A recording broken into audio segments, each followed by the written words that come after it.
All right, you might be thinking a boat, a car, a house. Everyone has something they'd buy if they won the lottery. But what should you do before you buy anything? I would buy 4 of each. That's the dilemma right now, though, for the person who won that $1 billion Powerball prize in downtown L.A.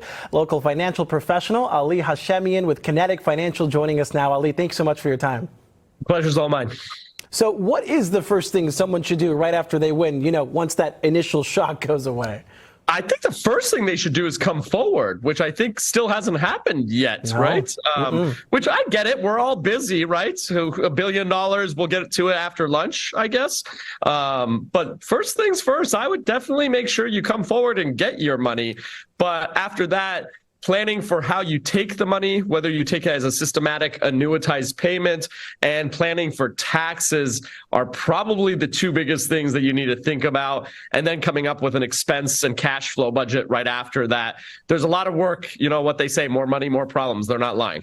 Yeah, and I know that a lot of people want to dial that all in before they come forward. At least that's what we saw with the last winner, because California, we're one of those states where you have to have your name out there. So you kind of get why they'd want to take some time, right?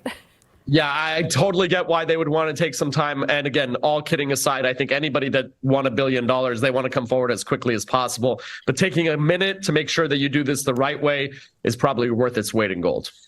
So, Ali, how much money is enough to call it quits? I'm assuming $1 billion will cover you for life, maybe even $500 million. But at some point, you're going to probably, invest a lot of that as well? What would you do with that much money? Well, remember, too, you got to think about how this is paid out. So we got $1 billion payout, but if you take it lump sum, you're looking at a little bit closer to $500 million. You take out taxes, you're left with $250 million or so. And I know that still sounds like a lot of money, but I think you were joking off air about a couple of houses, a couple of boats, a couple of cars, pay off some debt, take care of your family. And all of a sudden, that $250 million is gone pretty quickly. And you got to think about maintenance of all those great toys and houses that you bought. So remember, you bought them, you still got to pay for them. Of course. Let's talk for the rest of us. We know the lottery odds really aren't in our favor. So what should we be doing to help set ourselves up for a successful financial future? I always say make a plan. Whatever you do, make a plan. Failure to plan is a plan to fail. So make sure you put some kind of plan in place. The main couple of things that I see people missing is taxes. Make sure that you understand not how to avoid taxes, or not how to evade taxes, but how to avoid taxes. Remember, tax evasion is a crime, but tax avoidance is your right. Manage your investment risk as much as possible. If you can get Uncle Sam out of your pocket and Wall Street out of your pocket, you're probably in a much better position.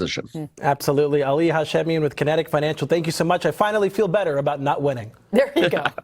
Thank All you. those troubles that come with those millions.